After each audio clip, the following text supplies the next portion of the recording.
ओम के नियम के अनुसार नियत ताप पर किसी चालक तार में प्रवाहित होने वाली विद्युत धारा उस चालक में तार में उत्पन्न विभवांतर के सीधा समानुपाती होता है, जिसे ओम का नियम कहा जाता है। ये है। अब ओम के नियम कैसे सत्यापित करेंगे भैया?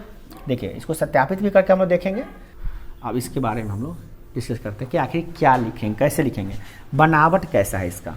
तो कह रहा है इस प्रयोग को करने के लिए सबसे पहले एक विद्युत परिपथ तैयार किया जाता है। यानी कि विद्युत, इसको जो देखें ना, ये अरेंजमेंट देख रहे हैं, ये अरेंजमेंट को कहते हैं विद्युत परिपथ। क्या कहते हैं? विद्युत परिपथ। तो विद्युत परिपथ तैयार किया जाता है। क्या जाता है? कैसे?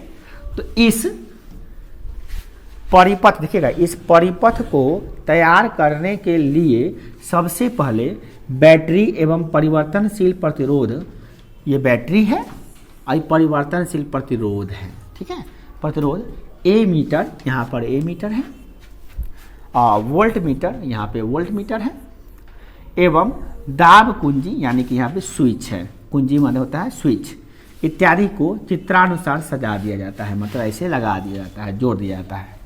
उसके बाद क्रिया, अब क्या कहता है? अब कुंजी को दबाया जाता है, मतलब स्विच ऑन किया जाता है। कुंजी को दबाने का मतलब हो गया स्विच ऑन किया जाता है। जैसे स्विच ऑन करेंगे करंट इसमें जाना शुरू हो जाएगा, करंट जाना शुरू हो गया, ठीक है ना, करंट जाना शुरू हो गया। तो परिपथ में विद्युत धारा प्रवाहित होने लगती है। स्वाभाविक है, स्विच ऑन करने से विद्युत धारा प्रवाहित होने लगेगी। बस इसको याद करें, एकदम आसान है। जब परिपथ में विद्युत धारा का मान बढ़ाया जाता है, अब देखा गया क्या कि जब परिपथ में विद्युत धारा करंट का मान बढ़ाया गया, वो क्या किया? करंट का मान बढ़ाया। जब करंट बढ़ाएगा तब वोल्टेज भी बढ़ेगा। तो बढ़ाया जाता है तो विभवांतर का मान भी बदलता है। यानी कि जब करंट को बढ़ाया जा रहा है तो विभवांतर भी बढ़ रहा है ना। और हम क्या बताए थे? विभवांतर बढ़ाएंगे तो करंट बढ़ेगा। ठीक उसका उल्टा भी हो सकता है, करंट बढ़ाएंगे तो विभवांतर बढ़ेगा। ठीक है। इस परिपथ में ए मीटर में विद्युत धारा का तथा ए मीटर में विद्युत धारा पता चला कितना करंट जा रहा है, और वोल्ट मीटर में विभवांतर का मान प्रदर्शित होता है, दिखाई देता है इसमें। और उसी को क्या की है, ग्राफ पे दिखा दी है कि जब करंट 2 एम्पियर था तब वोल्टेज 2 वोल्ट था। जब करंट हो गया 4 एम्पियर हो गया तो ये हो गया वोल्टेज हो गया 2, विभवांतर हो गया 4 वोल्ट। इस तरह से वो बढ़ता चला गया। निष्कर्ष, तो निष्कर्ष ये निकल गया कि नियत ताप पर किसी चालक तार से प्रवाहित होने वाली विद्युत धारा उस चालक में उत्पन्न विद्युत विभवांतर के सीधा समानुपाती होता है। ये लाइन याद रखिएगा, यही ओम का नियम है। क्या है?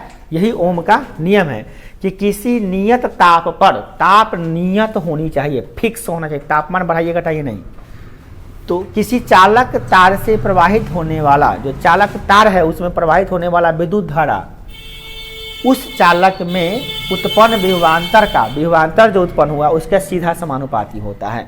सीधा लाइन में बोले तो विद्युत धारा सीधा समानुपाती होता है विभवांतर के, बस इतना ही। विद्युत धारा सीधा समानुपाती होता है विभवांतर के नियत ताप पर, या यूं कह लीजिए नियत ताप पर विद्युत धारा सीधा समानुपाती होता है विद्युत विभवांतर का। शॉर्ट में अगर किसी को समझाना बस हो गया। तो अब हम लोग पढ़ेंगे कि प्रतिरोधों का संयोजन कैसे करते हैं। अब प्रतिरोधियों का संयोजन पढ़ेंगे अभी, श्रेणी क्रम संयोजन, और उसमें कितना आता है समतुल्य प्रतिरोध। इसका मतलब क्या होता है? जैसे मान लो कोई एक बल्ब है, 2 बल्ब है, 3 बल्ब है। अब तीनों बल्ब से इसको जलाने पर भी प्रकाश आता है, इसको जलाने पर भी प्रकाश आता है, इसको जलाने पर भी प्रकाश आता है। तीनों को जलाने में प्रकाश ही आएगा, बल्ब है तो जलाएंगे तो प्रकाश ही आएगा। अब तीनों बल्ब को हटा के कोई कहे कि एगो ऐसा बल्ब लगाइए जो तीनों इतना बराबर रोशनी दे दे, तो हम क्या कहेंगे? ठीक है, इसका इक्विवेलेंट निकाला तो इसका कितना प्रतिरोध है, इसका कितना प्रतिरोध, इसका प्रतिरोध, उतने बड़ा हम फिर वो बड़का बल्ब लगा देंगे। तो जितना ये तीनों बल्ब दे रहा था उतना एक बल्ब देगा, है ना। उसको संयोजन कहते हैं। या 3 को मिलकर काम कर रहा है उतने अकेले कैसे काम करेगा। सीधा बोलचाल की भाषा में कहें, 3 बच्चा को भिड़ाए हुए हैं कि वो बेचारा एक ईंटा लेकर छत पे जा रहा है, ठीक है ना। एगो ईंटा वो भी उठा रहा है, एगो ईंटा वो भी उठा रहा है, एगो ईंटा चले एक बच्चा जो है 1 ईंटा उठा रहा है, दूसरा का बच्चा 2 ईंटा उठा रहा है, तीसरा का बच्चा भी 2 ईंटा उठा रहा है ना। तो 5 ईंटा जा रहा है एक बार में, 3 बच्चा लेके जा रहा है। हमको ऐसा आदमी को भिड़ा दे जो एक बार 5 ईंटा को उठा के ले जाए, नहीं हो सकता है। यानी उसका पावर जो है तीनों के पावर को जोड़ हो, उसे कहते हैं संयोजन। क्या कहते हैं? संयोजन। तो इसमें वो वही काम करने जा रहे हैं, है ना। तो देखिए इसमें क्या है कि इसको कैसे बनाइएगा, एग्जाम में आएगा ना, कैसे बनाइएगा। अभी हम क्या करने जा रहे हैं? प्रतिरोधों का जब प्रतिरोध को श्रेणी क्रम में जाता है तो समतुल्य प्रतिरोध कैसे निकालें? टॉपिक का नाम क्या होगा? श्रेणी क्रम संयोजन, श्रेणी क्रम संयोजन में समतुल्य प्रतिरोध निकालना, समतुल्य प्रतिरोध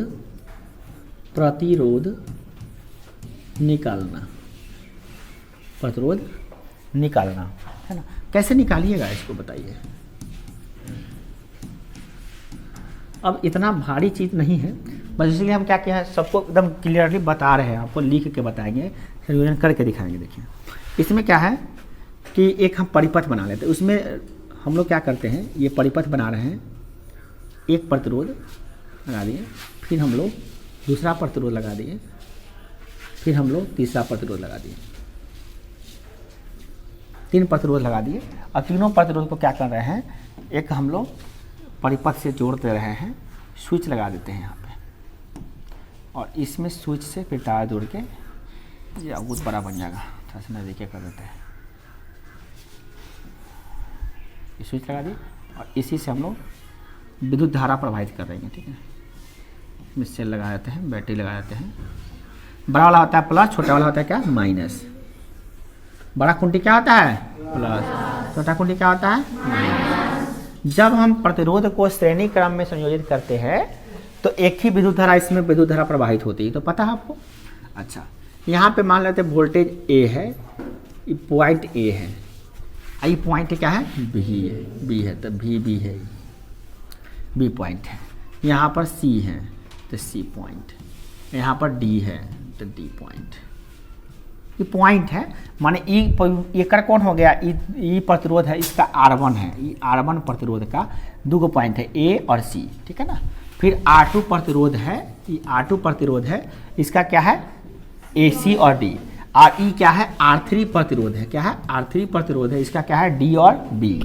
तो इसमें हमको क्या करना है कि तीनों प्रतिरोध को हटाकर एगो ऐसा प्रतिरोध लगाना है कि तीनों के बराबर वोल्टेज दे दे, यानी कि ऐसा प्रतिरोध हमको एगो लगाना है, और सीधा एगो स्विच लगा के एगो बैटरी लगा, ऐसे बैटरी लगा दें। समझ में आ रहा है कुछ, हमको ये ऐसा करना है, तो काम कैसे करेंगे, यहाँ पर स्विच लगा देते हैं। ठीक है ना, ऐसा करना है। तो आर इक्विवेलेंट, क्या कहते हैं इसको, आर इक्विवेलेंट, माने कि समतुल्य प्रतिरोध। समतुल्य को अंग्रेजी में कहते हैं इक्विवेलेंट। क्या कहते हैं, इक्विवेलेंट, यानी तीनों के जगह पे क्या लगा सकते हो वो बता दो हमको, तीनों के जगह पे क्या लगा सकते हो। तो हम लोग क्या करने वाले हैं, ध्यान दीजिएगा, माने हम इसको कैसा करने वाले हैं, ये समझ लीजिए, हम इसको ऐसा बनाने वाले हैं। ऐसा बनाने के लिए हम नहीं कर रहे हैं, ये क्वेश्चन कर रहा है क्या कि भैया ये 3 प्रतिरोध है, इसका समतुल्य प्रतिरोध बना के आप ऐसा बना दीजिए। ठीक है ना, इसको ऐसा बना दीजिए, ऐसा कन्वर्ट कर दीजिए आप। तो ठीक है, समतुल्य प्रतिरोध का हम लोग फॉर्मूला निकालेंगे। अब प्रतिरोध R1 के लिए, प्रतिरोध R2 के लिए, प्रतिरोध R3 के लिए हम लोग निकालेंगे।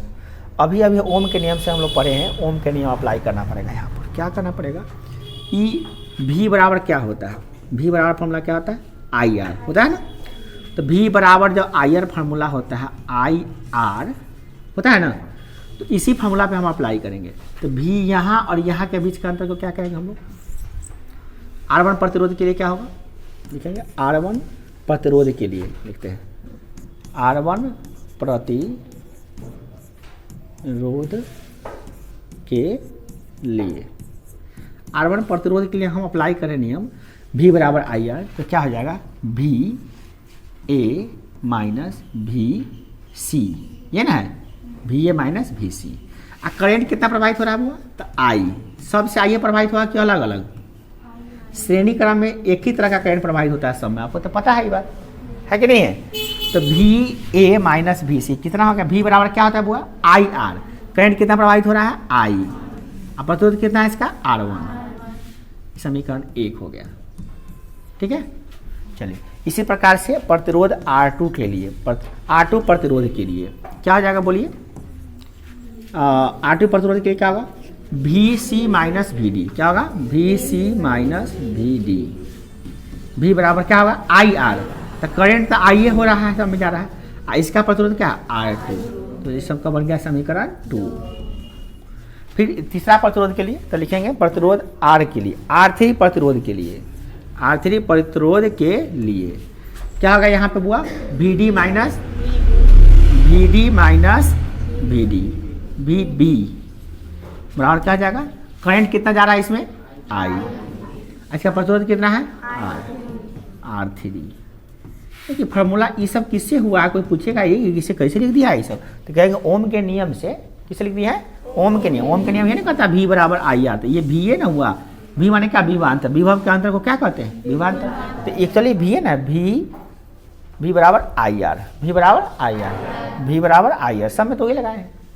तो आप फार्मूला क्या करें, समीकरण तीनों को जोड़ दीजिए, समीकरण 1 प्लस समीकरण 2 प्लस समीकरण 3, समीकरण सबको जोड़ देते हैं, लिख देते हैं यहाँ पे। जोड़ने तो आपको आता है, बड़ी बात है, चलिए जोड़ते हैं, काटते हैं, जोड़ने में कटता भी है। देखिए VC है माइनस में है, यहाँ पे क्या है प्लस में, तो कट गया। VD माइनस में है प्लस में, तो क्या हो गया, कट गया। तो क्या निकल गया फाइनली, VA माइनस VB बराबर, ई जुटेगा, सब सबको जोड़ ना रहे हैं, तो IR1 फिर हो जाएगा IR2 प्लस IR3।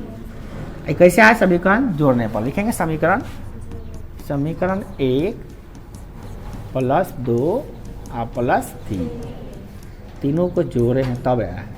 अब देखिए इसमें तो ये हो गया, चलिए अब क्या आया है, ये VA माइनस VB है, और ये अब इसमें से सब में देखिए, सब में I है कि नहीं है ना, तो I को कॉमन ले लीजिए, क्या कीजिए कॉमन, जब सब में होता है तो क्या करते हैं वो कॉमन लेते हैं, तब VA माइनस VB बढ़ क्या जाएगा, कॉमन क्या ले लेंगे वो इसमें से I, इसमें क्या बचेगा R1 plus R2 plus R3 निकलेगा ना।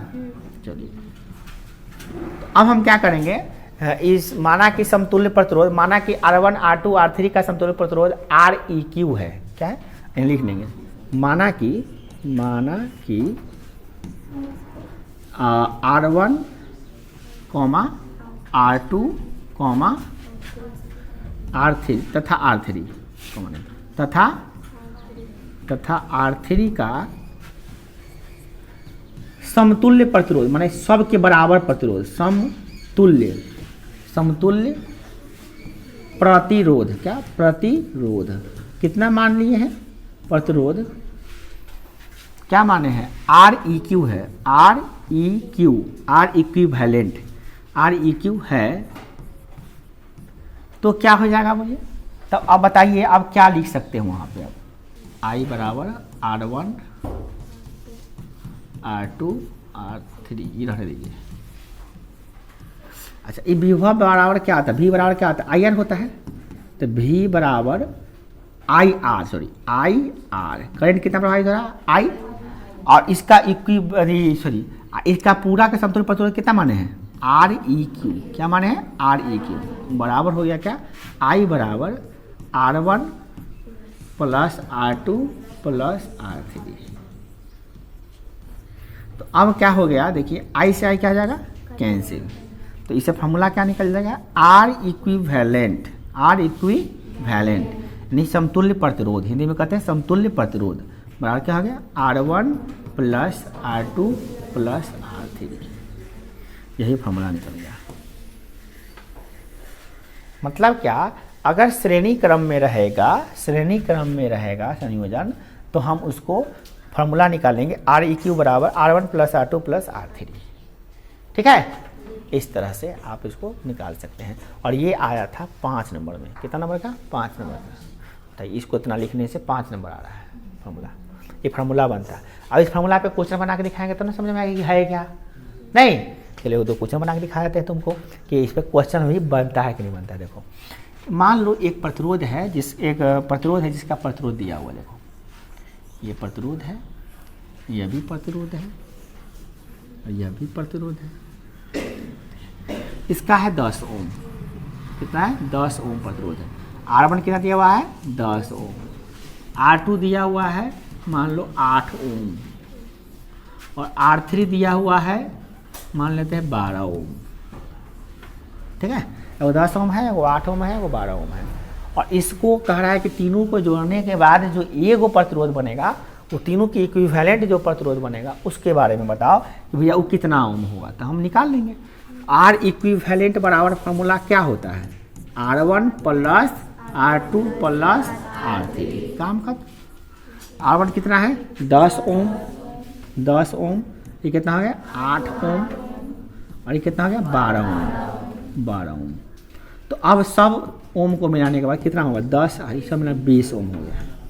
तो इसका मतलब हो गया 30 को है, 30 ओम लिखिए भैया, 30 ओम होगा। अब इसका मतलब क्या हो गया, ये सब जो प्रतिरोध है उसका हटा दीजिए और एक के बाद 30 ओम का एगो लगा दीजिए। समझ में आ गया। सब ओम को ये हटाइए, 10 ओम, 8 ओम, 12 ओम काला सब हटा के ये वो लगा देंगे तो क्या 30 ओम निकले। सबसे देखिए प्रतिरोधों का समांतर क्रम संयोजन कैसे करते हैं और इसमें हम लोग समतुल्य प्रतिरोध कैसे निकालते हैं। इसके लिए सबसे पहले क्या करना पड़ेगा, 3 प्रतिरोध है, R1 है, R2 है और R3 है और इसका विभवांतर सेम है, विभव का अंतर सेम है। ये VA और VB है, ये भी VA और VB है और ये भी VA और VB है। आप जानते हैं कि होता क्या है कि जब समांतर क्रम संयोजन करते हैं तब विभवांतर समान होता है। अब इसमें जैसे स्विच ऑन करेंगे तो करंट जाना शुरू होगा। करंट कितना जा रहा है, तो I करंट जा रहा है, इससे I करंट यहाँ पे गया और जैसे यहाँ पे जंक्शन पे पहुँचेगा, जंक्शन से 3 रूट है यहाँ पे, तो इसमें I1 करंट जाएगा, इसमें I2 करंट जाएगा और इसमें I3 करंट जाएगा, इसमें I3 करंट जाएगा और फिर ये तीनों निकलेगा यहाँ पे और यहाँ से निकल के फिर यहाँ पे जाएगा और ये यहाँ पे जाएगा और फाइनली यहाँ पे मिल जाएगा, फिर I करंट बन के यहाँ पर वापस आएगा। तो इस तरह से इसमें विद्युत का संयोजन। अब समझ में आ रहा है ना बात। अब यहाँ पे हमको ये बात ध्यान रखना है कि करंट सब में अलग अलग है, I1 है, I2 है और I3 है। करंट क्यों अलग अलग हो गया, क्योंकि समांतर क्रम में 3 जंक्शन, 3 को लगाएंगे तो 3 जंक्शन में बांटेगा, 4 को लगाएंगे 4, जितना लगाएंगे उतने जंक्शन में वो बढ़ जाता है करंट। मगर विभवांतर सेम रहता है क्योंकि सब पॉइंट को एक जगह जोड़ा गया है, यहाँ पे जंक्शन बनाया गया, सब को यहीं पे लाके जोड़ा गया, फिर यहाँ पे लाया गया, तो विभवांतर समान होता है। ठीक है ना। अब इसमें हमको प्राप्त करना है कि इसका समतुल्य प्रतिरोध क्या होगा। मतलब कि इसको अगर हम सॉर्ट आउट करें, अगर बनाएं तो सब को हटा के क्या बना सकते हैं, यानी नया प्रतिरोध बनाइए ऐसा कि तीनों का काम करे वो। तो तीनों के जगह पे एगो बनाना है प्रतिरोध हमको, और तीनों को हटा के एक नया प्रतिरोध बनाएंगे और इस प्रकार से एक नया प्रतिरोध हमें प्राप्त होगा। अब जो है इसका प्रतिरोध को हम तीनों मिला के जो प्रतिरोध बनाएंगे उसको कहेंगे क्या, R इक्विवेलेंट। क्या कहेंगे, R इक्विवेलेंट। इससे करंट प्रवाहित हो रहा है I और विभवांतर वही रहेगा VA minus VA VB, VA और VB रहेगा। समझ आ गया। अब हमको ये बनाना है, मतलब ये बना तो दिए चित्र में, मगर इसका व्यंजक प्राप्त करना कि आखिर फार्मूला कैसे बनेगा इसमें। चलिए तो हम लोग क्या करेंगे, इसमें फार्मूला आपको अप्लाई करने के लिए एक चीज़ समझना पड़ेगा कि ओम के नियम होता क्या है। पहले ये समझ लीजिए ओम के नियम क्या होता है, V बराबर IR। क्या होता है, V बराबर IR। इससे हम I बराबर निकालेंगे तो क्या निकलेगा, क्या है रे, I बराबर क्या होगा V बटे R। तो I बराबर निकल गया V बटे R। तो उसी प्रकार से I1 I2 R3, मतलब सब में I1 है, इसमें करंट I2 है, इसमें I3 है, तो इसका व्यंजक हम लोग अलग अलग निकालेंगे। प्रतिरोध R के लिए I, फिर प्रतिरोध R1 के लिए I, प्रतिरोध I2 के लिए मतलब R2 के लिए I2, सबका मान निकालेंगे हम लोग, है ना। चलिए निकालते हैं। इसमें लिखेंगे यहाँ पे प्रतिरोध, प्रतिरोध किसके, तो R1 के लिए। ध्यान से R1 के लिए प्रतिरोध, R1 के लिए I1 का मान कितना होगा, तो I बराबर क्या होता है, I बराबर होता है V बटे R। तो V बटे R होता है, तो V कितना है इसका, तो VA माइनस VB। अब बटे R कितना है इसका, तो R1, पहला का प्रतिरोध का होना R1। ठीक है ना। इसी प्रकार से हम समीकरण बनाते जाएंगे। समीकरण 1 हो गया और समीकरण हम बना सकते हैं, इजीली बना सकते हैं, कोई दिक्कत नहीं है। अब फिर वही करना है प्रतिरोध, बस यहाँ प्रतिरोध R1 के जगह पे करना, R2 के लिए अप्लाई कर जा रहा है। R2 के लिए करंट कितना है, इसमें I2 बह रहा है, तो इसमें करंट हो रहा है I2 इसका विभवांतर कितना था, विभवांतर तो सेम ही रहता है, V A minus V B. V A minus चलिए होता है वी ए से वी बी, मतलब क्या, हाँ अंतरे कहिए, विभव के अंतर को विभवांतर कहते हैं, ठीक है। और इसमें प्रतिरोध कितना है इसका R2, इसको समीकरण मानेंगे क्या 2। फिर इसके बाद क्या करना है, प्रतिरोध R3 के लिए क्या होगा I3 बराबर क्या होगा, प्रतिरोध विभवांतर सेम रहेगा V A minus V B, अब बटा क्या है R3 हो जाएगा, समीकरण क्या हो जाएगा 3। अब इसमें क्या करेंगे, हम सबको जोड़ेंगे, समीकरण 1 से प्लस समीकरण 2 प्लस समीकरण 3, सबको जोड़ देते हैं। देखेंगे समीकरण 1 प्लस समीकरण लिख के ऐसे जोड़ सकते हैं, समीकरण 2 ऐसे भी लिख सकते हैं, प्लस समीकरण 3, समीकरण 3, तीनों को जोड़ने पर क्या होता है देखिए। अब क्या करते हैं, तीनों को जोड़ते हैं तो सब में I1 I2 I3 है, सब जुटेगा I1 plus I2 plus I3, इसका LHS जुटेगा, LHS में तो क्या जाएगा I1 plus I2 plus I3, इधर भी तो जुटेगा, ये वाला पार्ट, ये वाला पार्ट और ये वाला पार्ट, सबको लिखना पड़ेगा VA माइनस VB बटा R1, ये लिख दिए। फिर इसको लिखना पड़ेगा प्लस VA माइनस VB बटा ये क्या जाएगा R2, फिर क्या जाएगा VA माइनस VB बटा R3, सब में देख रहे हैं नियम चल रहा है। अब आपको क्या करना है, सब में से कॉमन निकालना है। अच्छा कॉमन क्या निकालना है, दोनों में से। अच्छा कॉमन निकालने से पहले लिख भी लीजिए कि आप कि भैया ये तीनों का प्रतिरोध जो है वो क्या है R इक्विवेलेंट है, और हम आपको पहले ही लिख चुके हैं, देखिए यहाँ पे चित्र में ही बना दिए, देखिए क्या माने हैं R, ये पूरा का R कितना है R इक्विवेलेंट है, पूरा करंट I1 I2 I3 मिला कितना है I हो रहा है, और विभवांतर कितना है VA माइनस VB है। तो यहाँ पे हम मान लेंगे, मान लेना ठीक रहता है, माना कि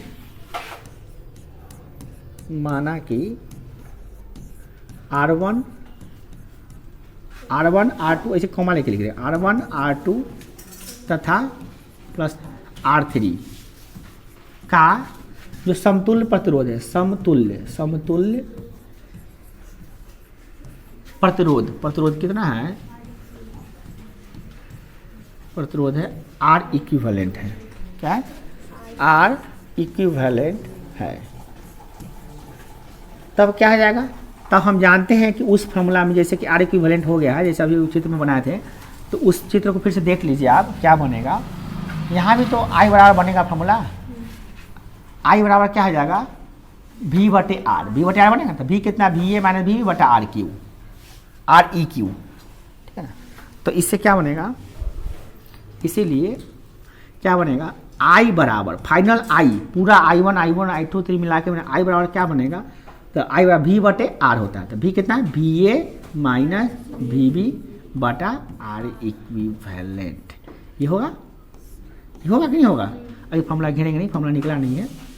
अब क्या है, ये आप इसका मान इसमें रख दीजिए, अब यहाँ पे I1 I2 I3 मिला के I होगा ना जी, तो इसको अब नीचे लाइए, इसको अब हम यहाँ से समझा रहे हैं आपको, ये फिर से नीचे आ जाइए, यहाँ पे I1 I2 I3 मिला के कितना हो रहा है I, ठीक है। अच्छा इधर क्या आ रहा है आपका, सब में देखिए VA माइनस VB सब में आ रहा है ना, सब में से कॉमन निकाल लीजिए VA माइनस VB, तो क्या बच गया इसमें, ऊपर कुछ बचा नहीं बचा, तो क्या होगा 1 बटे नीचे क्या बच गया R1, इसमें निकाले तो क्या बच गया 1 बटे R2, इसमें क्या बच गया 1 बटे R3। अब ध्यान से सीखो इसको, देखो अब क्या करना है, तुमको इसका मान जो I निकाले हो, I का मान कितना रखना है, I का मान रखना है यहाँ पे, देखो क्या निकाले VA माइनस VB बटा R क्यू है ना, ये मान को यहाँ से तुमको यहाँ पे रखना है, ठीक है ना, रखते हैं क्या हो जाता है। और नीचे लिखेंगे दैट इम्प्लाइज, I को क्या लिख सकते हैं VA माइनस VB बटा R E Q, VA minus VB बटा R ई क्यू बराबर क्या है, इधर भी वही है VA माइनस VB बटा यहाँ पे क्या 1/R1 plus 1/R2 plus 1/R3। अब ये देखिए इसके बटा कुछ नहीं तो 1 है, तो इसका भी अंश में यही चीज़ है और इसके अंश में भी यही चीज़ है, तो ये कट जाएगा, ठीक है ना।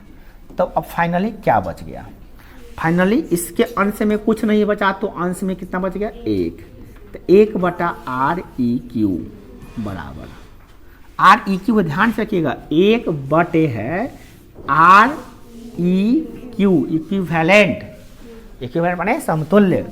ऐसा क्या बच गया, कितना बचा कट गया, तो इधर क्या बच गया 1/R1 plus 1/R2 plus 1/R3 और यही फार्मूला निकल गया, फाइनल फार्मूला कि भैया अगर समांतर क्रम में होगा तो इसका फार्मूला ये होगा।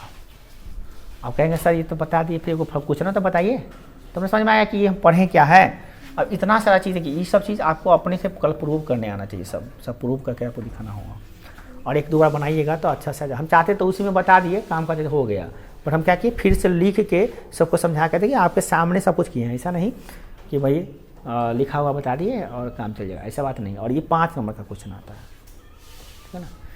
इसको प्रैक्टिस करने से आएगा, कोई आदमी प्रैक्टिस करेगा 2-3 बार तब नहीं आएगा, किसी को आ भी गया होगा है ना, किसी को प्रैक्टिस करने से 2-3 बार आएगा, मगर आना तो पड़ेगा भाई, आपको करना तो पड़ेगा।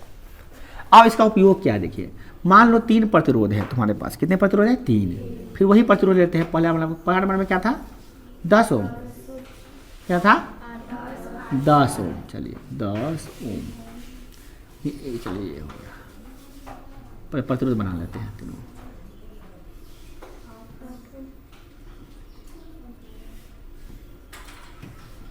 तो 10 ओम हो गया, ये क्या था 8 ओम था, ये क्या था, ये कौन क्रम में जोड़ा गया बताइए आप, अब कौन क्रम में जोड़ा गया था, दोनों में अंतर हो जाता है, बहुत ज़्यादा अंतर हो जाता है, बहुत ज़्यादा का अंतर होता है। देखिए अब इसमें फार्मूला क्या हो जाएगा, इसमें स्विच लगाते हैं, वो स्विच लगाना जरूरी होता है तभी तो करंट जाएगा। चलिए करंट जा रहा है, करंट जा रहा है, करंट जा रहा है, इसमें जा रहा है, इसमें जा रहा है, इसमें। अब बात यहाँ पे ये आ रही है कि इसमें 10 ओम है, 8 ओम है, 12 ओम है, तो इसका समतुल्य सबको हटा के अगर एगो जोड़ा जाए तो क्या होगा, कैसा उस सबको जोड़ दीजिए ना फटाक, नहीं इसका फार्मूला तो अलग नहीं, समांतर क्रम का फार्मूला अलग है। चूंकि ये जो प्रतिरोध है ये समांतर क्रम में, किसमें समांतर क्रम में, तो इसमें क्या होता है 1/REQ, क्या होता है 1/REQ, फार्मूला निकाले बराबर 1/R1 plus 1/R2 plus 1/R3। इस फॉर्मूला में रखना पड़ेगा। अब इस फॉर्मूला में रखिएगा तो क्या बनेगा बताइए, कैसे बनाइएगा इसको, बराबर मान निकालिए। अभी R1 कितना है 10, 8, 12 हो जाएगा, 10, 8, 12 रख दीजिएगा। जहाँ R1 वाका है 10, यहाँ पर 8, यहाँ पर 12।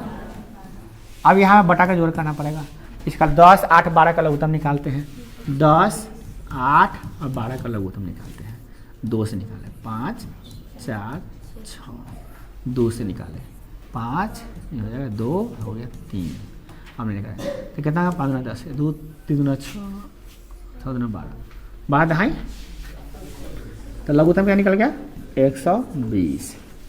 10 से भाग करेंगे 12, 8 से भाग करेंगे कितना होगा, 8 से भाग करेंगे कितना होगा बोलिए, 8 है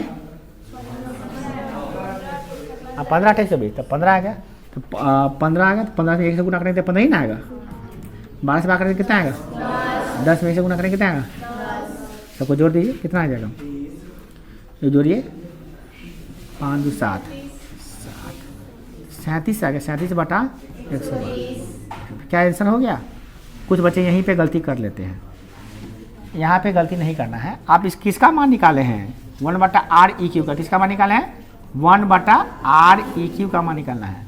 अब मान निकाले हैं REQ का, तो कैसे निकालेंगे, तो इसको पलट दीजिए, उसको भी पलट दीजिए। अब क्या करना है आपको, इसको पलटना है, पलट देंगे तो क्या हो जाएगा REQ/1, इसको भी पलटना पड़ेगा तो 120/30। इसीलिए फॉर्मूला 37 है तो 37 ही रहेगा, वो 30 नहीं होगा। तो इसीलिए R इक्विवेलेंट कितना निकल गया भैया, वाटा 1 का तो कोई वैल्यू नहीं होता, तो क्या आ गया यहाँ 120 बटा 30 ओम। देखिए कितना अंतर हो गया, समझ में आ रहा है। तो ई मतलब दोनों में अंतर हो गया काफी। ई हो गया समांतर क्रम, क्या हो गया, समांतर क्रम। वो जो था वो श्रेणी क्रम था, इसे दोनों में अंतर हो गया। देखिए यो कितना था 10 ओम, इसमें क्या था 8 ओम, इसमें क्या था 12 ओम। और ये फिर वही बैटरी जोड़िए सब में,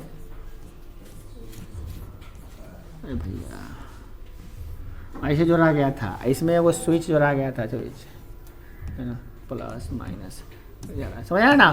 तो ये जो परिपथ था ये था श्रेणी क्रम, क्या था, श्रेणी क्रम। इसमें फॉर्मूला ये था आर ई क्यू बराबर क्या था, सीधा तौर पे R1 plus R2 plus R3। श्रेणी क्रम एकदम आसान था। इसमें कैसे निकाले थे, सीधे 10 प्लस 8 प्लस 12 मिला के हो गया था कितना 30 ओम। तो इसमें तो डायरेक्ट ही निकल गया था इसमें फॉर्मूला, इसमें कोई झंझटे नहीं था। और इसमें तो बटा का जोड़ सब करना पड़ गया, लघुत्तम सब निकालना पड़ा, समझ में आ रहा है ना। तो देखिए तीनों प्रतिरोध सेमे है, श्रेणी क्रम में जोड़ने पर क्या था 30, तो पहले से बढ़ा है कि घटा है, 10 था 8 था 12 था, तब बढ़ गया और तीनों मिलाने के बाद कितना आ गया। तो इसका मतलब हो गया कि श्रेणी क्रम में जब हम श्रेणी क्रम में संयोजित करते हैं तो समतुल्य प्रतिरोध का मान ज़्यादा होता है, ज़्यादा आता है। तो मगर जब हम समांतर क्रम संयोजन करते हैं तो प्रतिरोध का मान घट जाता है। 120 में 37 से भाग दीजिएगा ना, यकीन मानिए ये सबसे कम आएगा, सबसे कम आएगा। देख लीजिए, आपको विश्वास नहीं है तो करके देखिए। 120 में 37 से भाग दीजिए, 120 में 37 से भाग दीजिए, कितना आएगा, भागे ना होगा, बट्टा में तो भागे ना होगा जी।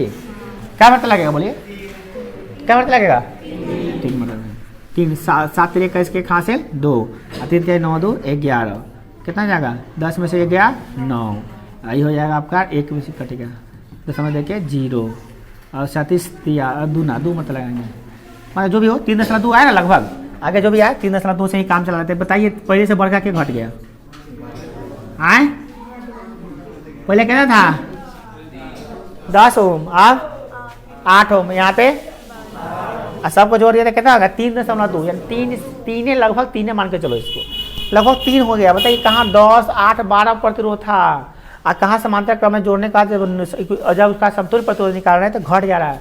तो परीक्षा में ये भी पूछता है, कि श्रेणी क्रम संयोजन में समतुल्य प्रतिरोध का मान सब प्रतिरोधों से क्या होता है, ज़्यादा होता है, या सब प्रतिरोधों से ज़्यादा होता है। इसमें पूछेगा जब प्रतिरोधों को समांतर क्रम में जोड़ा जाता है तब समतुल्य प्रतिरोध का मान सभी प्रतिरोधों के मान से कम होता है।